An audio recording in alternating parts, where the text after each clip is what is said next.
that fateful afternoon, at approximately 2:50 p.m., Northwest Orient Flight 305, a Boeing 727, took off from Portland, Oregon, bound for Seattle, Washington.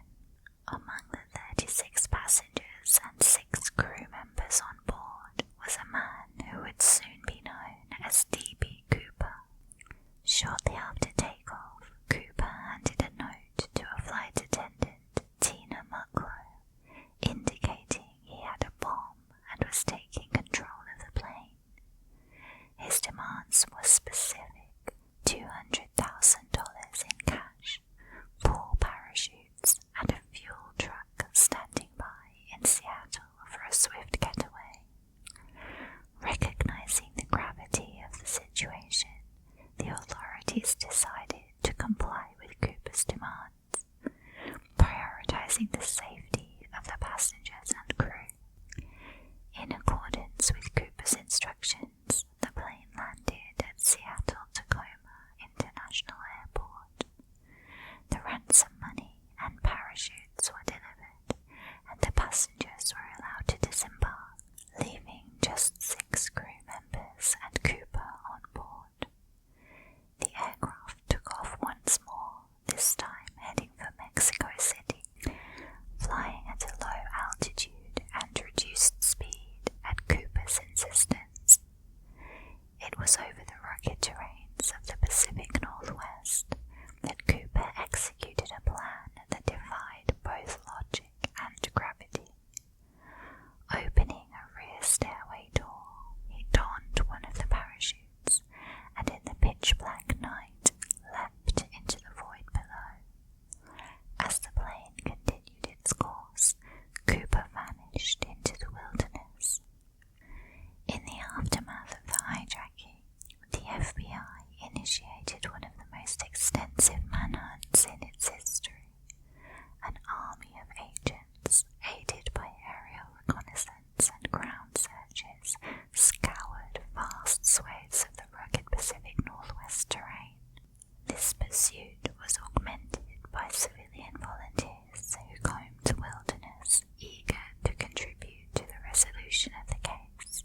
Despite their combined efforts, the search yielded no conclusive evidence of Cooper's fate or whereabouts. Over the years, the D.B. Cooper case has generated a myriad of theories, hypotheses, and speculations. Each offers a unique perspective on the identity and fate of the elusive hijacker. One theory posits that Cooper had substantial knowledge of parachuting and aviation, potentially stemming from military training or a civilian background in skydiving. This theory gains support from the choice of a military-grade parachute, a detail that suggests a level of familiarity with such equipment. Another hypothesis suggests that Cooper may have received specialized training from a government agency, possibly accounting for his calculated planning and adept execution of the hijacking. Some propose that Cooper did not survive the jump, succumbing to the perils of the rugged terrain or harsh weather conditions. This scenario is supported by the challenges of making a nighttime parachute jump in the wilderness, even for an experienced skydiver. Contrarily, others contend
past claimed on his deathbed to be D.B. Cooper. While Webber's wife corroborated his confession, many aspects of his story did not align with established facts of the case. Despite this, Webber's claim continues to be a subject of speculation and debate. The D.B. Cooper case has become a fixture of American folklore, a narrative woven into the fabric of popular culture.